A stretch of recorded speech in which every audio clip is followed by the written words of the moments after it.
Il y a une vérité que la plupart des gens refusent d'entendre, pas parce qu'elle est difficile à trouver, mais parce qu'elle est difficile à accepter. Et cette vérité, elle te concerne toi, directement. Depuis combien de temps tu cherches à l'extérieur ce qui ne peut exister qu'à l'intérieur? Depuis combien de temps tu attends que quelque chose change, que quelqu'un arrive, que les circonstances se réorganisent enfin en ta faveur? Carl Jung a passé toute sa vie à étudier cette question, et la réponse qu'il a trouvée, elle va peut-être tout changer pour toi.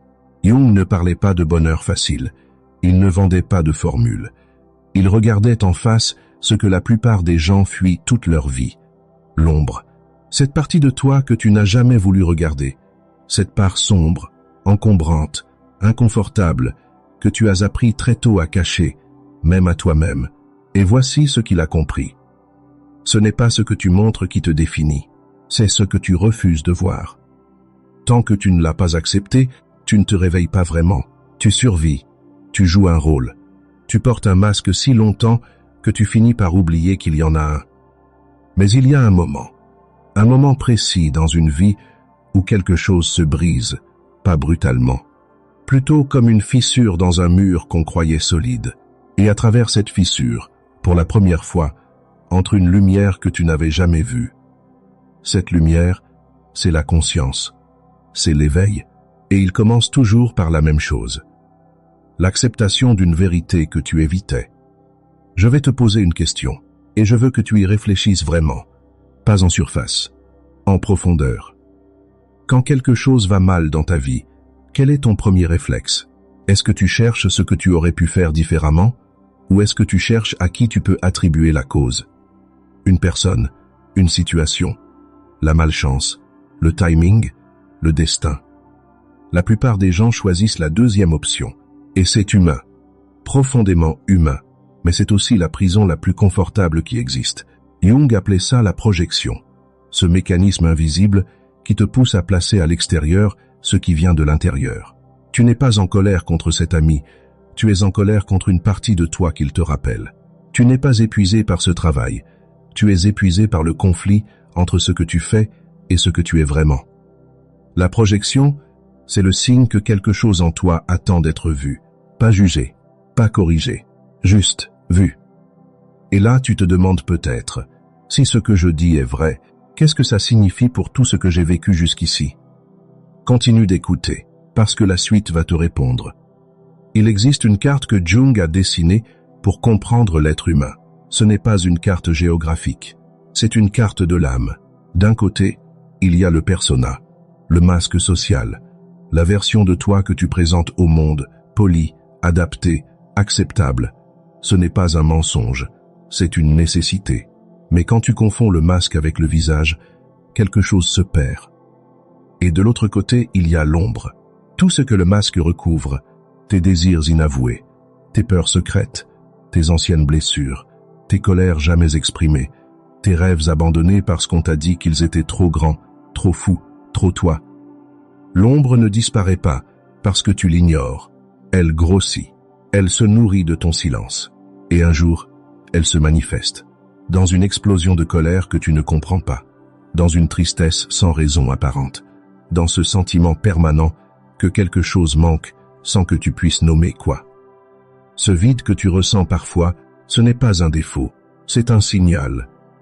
C'est ton ombre qui frappe à la porte, pas pour te détruire, pour te compléter. Car Jung l'a dit avec une clarté qui dérange encore aujourd'hui. On ne devient pas éclairé en imaginant des figures de lumière. On le devient en rendant l'obscurité consciente.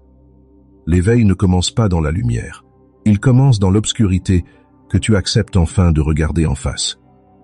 Maintenant, je veux que tu te souviennes d'un moment précis, un moment de ta vie où tu t'es senti profondément incompris. Pas juste gêné, pas juste déçu. Vraiment, incompris. Comme si personne ne voyait ce que tu portais vraiment. Ce sentiment, il vient souvent de là, de cette partie de toi que toi-même tu n'as pas encore acceptée. Parce qu'on ne peut pas être vu par les autres au-delà de ce qu'on accepte de voir en soi. C'est l'une des vérités les plus difficiles de la psychologie jungienne, et aussi l'une des plus libératrices. Si tu veux être compris, commence par te comprendre. Si tu veux être aimé sans condition, commence par t'aimer sans condition. Ce n'est pas de la philosophie de salon, c'est mécanique, profondément mécanique. La façon dont tu te parles à toi-même le soir, quand personne n'écoute, quand tu récapitules ta journée, quand tu juges tes erreurs, cette façon-là, elle construit ta réalité, chaque jour, sans exception. Parce que ce que tu crois de toi, le monde finit toujours par te le confirmer. Mais voilà où ça devient vraiment fascinant. Parce que Jung n'a pas seulement parlé de l'ombre, il a aussi parlé de ce qu'il y a de l'autre côté de l'acceptation, de l'autre côté du courage de se regarder vraiment. Il appelait ça l'individuation, un mot savant pour désigner quelque chose de très simple, devenir enfin toi. Pas la version approuvée, pas la version attendue, pas la version que la peur a sculptée, mais toi dans ta forme la plus authentique, la plus entière, la plus libre. Et ce processus, il ne commence pas le jour où tout va bien. Il commence le jour où tu acceptes que quelque chose en toi a besoin de changer, vraiment changer, pas en surface, en profondeur. Ce jour-là, tout bascule. Les mêmes situations prennent un autre sens. Les mêmes personnes te semblent différentes. Les mêmes obstacles qui te paralysaient deviennent des invitations à te dépasser. Parce que tu ne les regardes plus avec les yeux de la peur. Tu les regardes avec les yeux de quelqu'un qui commence à se connaître. Et se connaître, c'est l'acte le plus révolutionnaire qu'un être humain puisse accomplir. Je vais te dire quelque chose que peu de gens osent dire. La souffrance que tu as traversée, elle n'était pas une erreur. Je ne dis pas que c'était juste. Je ne dis pas que tu méritais de souffrir. Je dis que cette souffrance portait quelque chose, un message, une invitation, une information précieuse sur toi-même que rien d'autre n'aurait pu te livrer. La douleur est souvent le seul langage que l'âme utilise, quand tout le reste a été ignoré. Combien de fois as-tu ressenti quelque chose mais choisi de l'étouffer? Combien de fois ton corps t'a parlé et tu as fait semblant de ne pas entendre? Cette fatigue inexpliquée, cette anxiété du dimanche soir, cette résistance que tu ressens face à certaines personnes, certaines situations, certains choix que tu t'apprêtes à faire. Ce n'est pas de la faiblesse, ce n'est pas de l'hypersensibilité, c'est ton inconscient qui travaille pour toi. Et Jung l'a compris mieux que quiconque. L'inconscient n'est pas un ennemi à maîtriser, c'est un allié à écouter. Mais pour l'entendre, il faut d'abord faire silence. Un silence réel, pas le silence du vide, le silence du plein, celui où tu cesses de remplir chaque seconde pour éviter de te retrouver seul avec toi-même. Parce que c'est là, dans ce silence, que la vérité se dit. Il y a une expérience que beaucoup de gens vivent sans jamais lui donner de nom. Ce moment où quelqu'un dit quelque chose et ça te touche d'une façon disproportionnée. Une critique légère qui te démonte complètement. Une remarque anodine qui te fait bouillir. Un regard indifférent qui te blesse comme une lame. Tu te demandes pourquoi tu réagis si fort. La réponse est toujours dans l'ombre. Ce qui te touche le plus fort à l'extérieur est toujours ce qui résonne le plus fort à l'intérieur. Pas parce que la personne a raison, pas parce qu'elle a tort, mais parce qu'elle a effleuré quelque chose que tu n'avais pas encore regardé en toi. La prochaine fois que quelque chose te fait réagir de façon intense, ne te demande pas pourquoi cette personne t'a blessé. Demande-toi, qu'est-ce que cette blessure essaie de me montrer sur moi? Cette question seule peut changer une vie, parce qu'elle déplace le regard. Elle te sort du rôle de victime des circonstances pour te replacer là où tu as réellement du pouvoir, en toi. Et ce n'est pas un pouvoir sur les autres. C'est un pouvoir sur ta façon de percevoir, de répondre, de choisir. C'est le pouvoir le plus rare et le plus précieux qui soit. Le pouvoir de te transformer toi-même. Maintenant, je veux aborder quelque chose que Jung a étudié pendant des décennies. Quelque chose que la science moderne commence à peine à confirmer. Le poids des non-dits. Chaque émotion que tu n'as pas exprimée existe encore.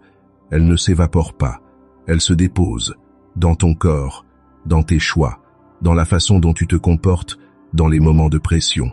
Ces couches accumulées d'émotions jamais traitées, Jung les appelait des complexes, des nœuds psychiques, des zones où l'énergie s'est bloquée parce qu'à un moment, exprimer ou ressentir était trop dangereux. Peut-être que très tôt, tu as appris que certaines émotions n'étaient pas les bienvenues. la colère, les pleurs, le doute, la peur. Et alors tu as appris à les ranger, soigneusement, profondément. Mais ce qu'on range ne disparaît pas, ça attend. Et ça attend souvent le pire moment pour ressortir, lors d'une dispute qui dégénère trop vite, lors d'une décision importante prise sous l'emprise d'une peur ancienne, lors de ces nuits sans sommeil où des pensées reviennent en boucle sans que tu comprennes pourquoi. Ces nœuds ne sont pas une faiblesse, ils sont la preuve que tu as survécu à des choses difficiles avec les outils que tu avais à l'époque. Mais aujourd'hui, tu as d'autres outils, et l'un d'eux, le plus puissant que Jung ait jamais proposé, c'est le regard conscient. Regarder ce qui est là, sans le juger, juste le voir. Parce que ce qu'on voit clairement perd son pouvoir sur nous. Il y a quelque chose que je n'ai pas encore dit, quelque chose que Jung a découvert presque par accident, et qui va peut-être complètement changer ta façon de te voir. Tu es prêt? Il existe en toi quelque chose qu'il appelait le soi, pas le moi, pas l'ego, pas la version sociale ou performée, le soi. Une intelligence centrale, profonde, qui organise ta vie en direction de ta vérification la plus complète, même quand tu penses être perdu, même quand tu ne comprends pas ce qui t'arrive, même quand tout semble aller dans tous les sens. Le soi c'est lui qui te pousse vers certaines personnes plutôt que d'autres. C'est lui qui te fait ressentir ce malaise lorsque tu t'éloignes de qui tu es vraiment. C'est lui qui revient inlassablement à travers les rêves, les intuitions, les coïncidences significatives que Jung appelait synchronicité pour te ramener sur ton chemin. Tu n'es pas perdu, tu es en train de te trouver. Et parfois, se trouver ressemble à se perdre. C'est l'une des vérités les plus importantes de la psychologie jungienne. Les périodes de désorientation ne sont pas des égarements, ce sont des traversées. La chrysalide ne sait pas qu'elle deviendra papillon. De l'intérieur, la transformation ressemble à une dissolution, à une perte de forme, à quelque chose qui part sans qu'on sache encore ce qui arrive. Et c'est exactement là que la plupart des gens abandonnent, parce que traverser l'inconfort de la métamorphose demande quelque chose que le monde moderne n'encourage pas. La patience, la confiance, le courage de ne pas tout comprendre. Je veux te poser une autre question, et cette fois, prends le temps de vraiment y répondre. Qui serais-tu si tu n'avais jamais eu peur du regard des autres? Quel choix tu n'as pas fait parce que tu craignais le jugement? Quel chemin tu n'as pas pris parce qu'on t'avait dit qu'il était irréaliste? Quelle version de toi tu as rangée dans l'ombre parce qu'elle semblait trop étrange, trop grande, trop différente? Cette version-là, elle n'a pas disparu, elle attend. C'est l'une des découvertes les plus bouleversantes qu'un être humain puisse faire. Comprendre que la plus grande partie de qui il est n'a jamais encore été vécue. Que la vie qu'il mène, aussi remplie soit-elle, est encore incomplète parce qu'une part essentielle de lui-même attend encore d'être exprimée. Et cette part, Jung l'appelait le soi potentiel. Tout ce que tu peux devenir, tout ce que tu es déjà en profondeur, mais que la peur, le conditionnement, les habitudes ont recouvert couche après couche. Et l'éveil dont je parle aujourd'hui, ce n'est pas une illumination mystique, ce n'est pas une transformation spectaculaire qui arrive en une nuit. C'est simplement le moment où tu cesses de fuir ce que tu es, et où tu commences à l'habiter. Voici ce que beaucoup de gens ne savent pas sur Jung. Il ne croyait pas que l'être humain était fondamentalement brisé, il croyait qu'il était fondamentalement complet.